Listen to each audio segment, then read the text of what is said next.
At the Place de Republique Square in Paris, hundreds of men with placards stood relentlessly before their chief organizer, Luther. He was in his early 50s, well-dressed in a sharp grey suit, and might look dapper were it not for tired lines pulling his face down to earth. Lines with stories to tell, none of them ending well. Luther took a moment to stare at the towering bronze statue of Marianne, the embodiment of the French Republic.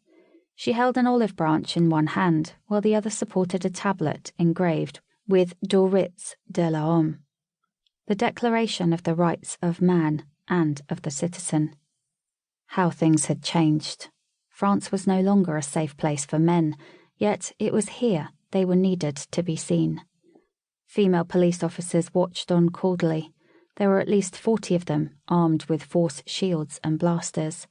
They wore red, except one, their leader, who was dressed in blue. Luther cleared his throat, then spoke. "We have not only lost our rights as men, but as humans. Soon we'll be no more than slaves." The men grunted agreement. No cheers, just anger. Their collective restlessness grew. Some of them were looking for a fight. "We will have equality again," Luther stated. "President Guiaraga is hard to sway, but sees reason. Let us focus on her rather than Isadora, for she's as cold as a stone."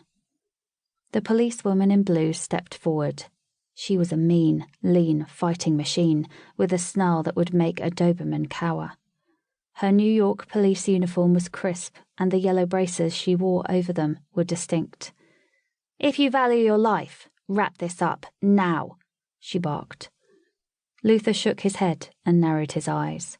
The other men hissed but turned back to Luther. This was his show, and they would follow him to hell and back if he commanded it.